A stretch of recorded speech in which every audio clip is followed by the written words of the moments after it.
The bus rattled along the narrow city streets, its windows fogged from the damp morning air. The smell of gasoline mixed with wet clothes and yesterday's newspapers. It was the kind of bus ride most people endured in silence, heads bowed, eyes fixed on their phones or the floor. Among the passengers sat Maya Lopez, a 23-year-old college student with weary eyes that told stories beyond her years. Her coat, patched in several places, barely held back the autumn chill. The soles of her shoes had begun to thin, but she wore them proudly, because they were hers, and she had bought them with her own earnings. Maya had learned early that life rarely offered handouts. Her father had abandoned the family when she was 9, leaving her mother to work day and night as a laundress.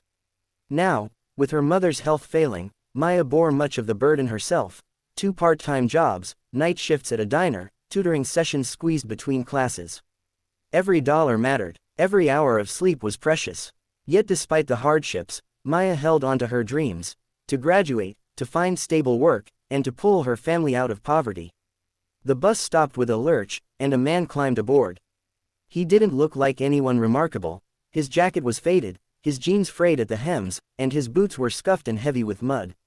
His hair was slightly unkempt, his beard rough. Passengers glanced at him briefly, then looked away. To most, he appeared to be just another weary laborer, perhaps even homeless. But Maya noticed something different. His shoulders carried themselves with quiet strength, and though his clothes were worn, his eyes were sharp, watchful, as though they belonged to someone who had seen much of the world. The bus was crowded, and there were no empty seats. The man stood near her, gripping the metal pole. Without hesitation, Maya rose. "Sir, please," she said softly. "You can take my seat." The man blinked, almost as though he hadn't expected kindness. "Are you sure? You look tired yourself." "I'm fine," Maya replied with a small smile. "You should sit." For a moment, their eyes met.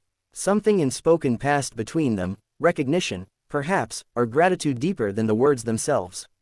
Slowly, the man sat down. "Thank you," he said, his voice low, carrying a weight she couldn't quite place. Maya simply nodded and clutched the overhead rail as the bus jolted forward. For the rest of the ride, the man sat silently, occasionally glancing up at her. Finally, as the bus neared the city center, he asked, "What's your name?" "Maya." He repeated it quietly, as if committing it to memory.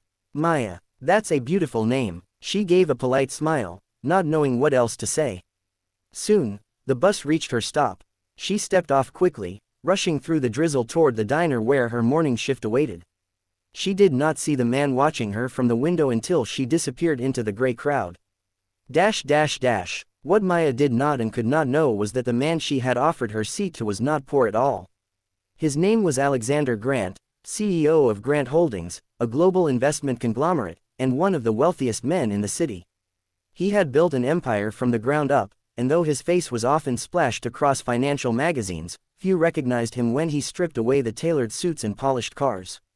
Lately, Alexander had grown restless. Wealth had insulated him, surrounded him with people who bowed, smiled, and agreed with everything he said. But he craved authenticity. He wanted to know how people truly lived, to see the world without the filter of privilege. So he occasionally disguised himself, dressing in old clothes and blending in with the city's working class. That morning, he had not expected much, perhaps a quiet ride, a glimpse of ordinary life. But then came Maya, a girl with nothing to spare who had given up her seat without hesitation. Alexander thought about her all day. Her tired but kind eyes. The quiet dignity with which she carried herself. The way she had spoken to him as if he mattered, even when he looked like no one at all. That night, while she studied in her dimly lit apartment, Alexander sat in his office at the top of a glass skyscraper, her name echoing in his thoughts. Maya. He had seen countless faces bow before his wealth, but kindness like hers, unprompted, uncalculated, was rare. And he had decided he would not let it slip away unnoticed. The next morning, Maya was preparing for another long day when she heard a knock at her door. She opened it to find a man in a crisp black suit standing beside a sleek, black sedan. "Miss Maya Lopez?" he asked politely. "Yes," she replied, cautious. "I've been sent to pick you up," he said, handing her an envelope. Confused, Maya opened it. Inside was a handwritten note. "Kindness is a rare jewel. Yesterday, you gave it freely. Today, let it be returned. Please allow my driver to bring you to me." A friend. Maya's first instinct was suspicion. She had no rich friends. Who would send such a message? But something about the neat handwriting, the respectful tone, and the black car waiting patiently drew her curiosity. Against her better judgment, she agreed. The car glided smoothly through the city, carrying her far from the crowded neighborhoods she knew into a district of towering buildings and manicured streets. Finally, they stopped before a glittering skyscraper whose name she recognized immediately, Grant Holdings. Her heart raced. What business could she possibly have here? The driver led her to the top floor, where tall glass doors opened into an office larger than her entire apartment. Behind the mahogany desk stood the man from the bus, only now, he wore a tailored suit, his beard neatly trimmed, his hair brushed back. Maya froze, her breath catching. "It's you." Alexander smiled gently. "Yes, my name is Alexander Grant." The name hit her like a wave. She had read about him in newspapers, heard his name spoken with awe. A billionaire, a man so far removed from her world that he might as well have been from another planet. "I don't understand," she stammered. "You gave up your seat for me," Alexander said simply. "You saw me as a person, not as a burden. You didn't know who I was, and yet you showed kindness. Do you know how rare that is?" Maya shook her head, still in disbelief. "It was nothing. Anyone would have done the same." "No," Alexander said firmly. "Not anyone. Most people looked past me. You didn't. That matters." He walked closer, his eyes steady on hers. "I want to help you, Maya. Tell me, what do you dream of?" She hesitated. Part of her wanted to protest, to say she needed nothing. But the truth pressed against her lips, unspoken for years. "I want to finish school. To give my mom a better life. To not struggle every day just to survive." Alexander nodded, as though he had expected nothing less. "Then let me help. A scholarship, medical care for your mother. Opportunities for the future. You don't owe me anything, this is simply my way of repaying what you gave me yesterday, hope." Tears filled Maya's eyes. "Why me?" "Because you reminded me of something I had forgotten," Alexander said softly. "That kindness, even the smallest gesture, is worth more than all the wealth in the world." From that day forward, Maya's life began to change. A scholarship covered her tuition. Her mother received the treatments she desperately needed. And while Maya's days were still filled with hard work, the crushing weight of hopelessness lifted. Yet perhaps the greater change was within Alexander himself. For all his billions, it was Maya's small act of kindness that had awakened him to the truth, that real wealth was not measured in money, but in humanity. And so, a billionaire who had ridden the bus in old clothes found himself forever bound to the memory of a poor girl's selfless gesture, one that cost her nothing, yet gave him everything.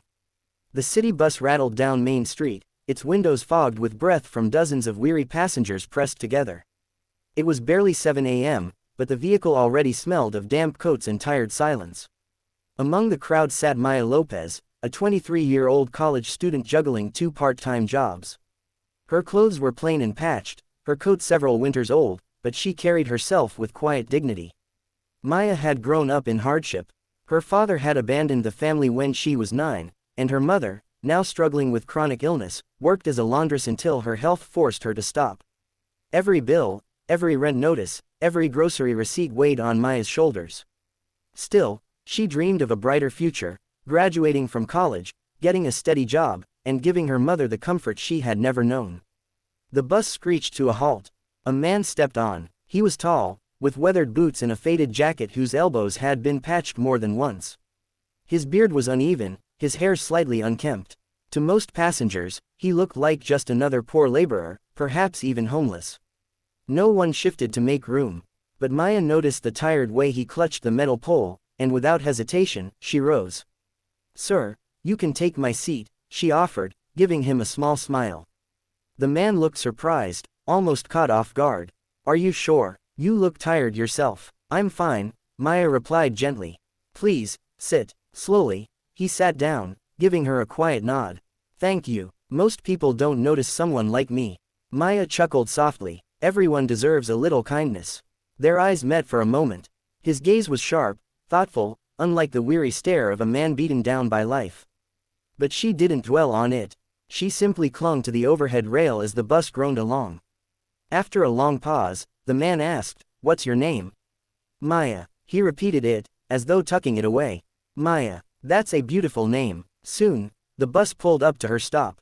Maya hurried off toward the diner where she worked the breakfast shift, not noticing the man's eyes following her until she disappeared into the drizzle. What she didn't know was that he was not the poor man he appeared to be. His name was Alexander Grant, a billionaire and the CEO of Grant Holdings, a global investment firm. Tired of endless board meetings and people treating him like a title instead of a man, Alexander sometimes disguised himself in worn clothes and rode public buses to feel ordinary again. That morning, he had expected nothing unusual. Instead, he found something priceless: kindness freely given, without expectation. As he sat in the seat she had surrendered, Alexander felt a pang he hadn't known in years, a reminder of humanity. By the time he returned to his office in the tallest skyscraper downtown, Maya's tired smile lingered in his thoughts. That night, while Maya bent over her textbooks in her dim apartment, Alexander made a decision. He would not let this kindness go unanswered. Part 2. The Revelation. The following morning, Maya was buttoning her worn coat when a knock sounded at the door of her tiny apartment. She opened it cautiously. Outside stood a man in a sharp black suit beside a sleek, black sedan. "Miss Maya Lopez?" he asked politely. "Yes, I've been sent to pick you up," he said, handing her an envelope. Puzzled, Maya opened it. Inside was a note, written in elegant script. "Kindness is a rare jewel. Yesterday, you gave it freely. Today, allow it to be returned. Please come with my driver." A friend. Her first thought was suspicion. She had no wealthy friends, no reason for such a gesture. But the note felt genuine, and curiosity tugged stronger than doubt. Reluctantly, she stepped into the car. The sedan glided smoothly through the city, carrying her far from the worn streets she knew into the glass and marble district where skyscrapers sparkled like giants. Finally, they stopped before a towering building whose name gleamed in gold: Grant Holdings. Maya's heart pounded. Why here? The driver guided her to the top floor. She stepped into a vast office lined with windows that overlooked the city. At the far end stood the man from the bus, but no longer in rags. He wore a perfectly tailored suit, his beard neatly trimmed, his hair styled. Maya froze. "It's you." He smiled warmly. "Yes, my name is Alexander Grant." Her breath caught. The name was legendary. His face was often in financial news, though she had never connected it to the tired man on the bus. "I don't understand," she whispered. Alexander walked closer. "You didn't know who I was. You saw a tired stranger and gave him your seat. Do you know how rare that is? In my world, people only see money. They flatter, they scheme, they want something. But you gave without expecting anything." Maya shook her head, overwhelmed. "It was just a seat. Nothing special." "On the contrary," Alexander said softly. "It was everything. You reminded me of something I had forgotten, that kindness is the greatest wealth of all." Her eyes glistened, but she stayed silent. "I want to help you," he continued. "Tell me, Maya, what is it you dream of?" She hesitated, her throat tight. At last, the truth slipped out. "I want to finish college. To give my mother a better life. To stop struggling every day." Alexander nodded, as though her words were exactly what he had hoped to hear. "Then allow me to help. A scholarship, medical care for your mother, opportunities for your future. You owe me nothing. This is simply my way of honoring the kindness you gave me." Maya's tears spilled freely. "Why me?" "Because you saw me when no one else did," he said simply. "And that has changed me." In the weeks that followed, Maya's world began to shift. Her tuition was paid in full. Her mother received the medical treatments she desperately needed. For the first time in years, Maya studied without the crushing fear of failure. But more than money, what grew between her and Alexander was trust. He visited often, sometimes in his fine suits, sometimes again in his worn jacket, as though to remind her he was both man and mogul. They shared coffee, laughter, and long conversations about dreams and regrets. For Alexander, Maya had reopened a door he thought long closed, the simple joy of being seen for who he was, not for what he owned.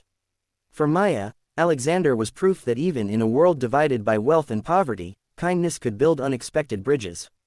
And so, a billionaire who had once ridden the bus in old clothes and a poor girl who gave up her seat found themselves bound together, not by wealth, but by humanity.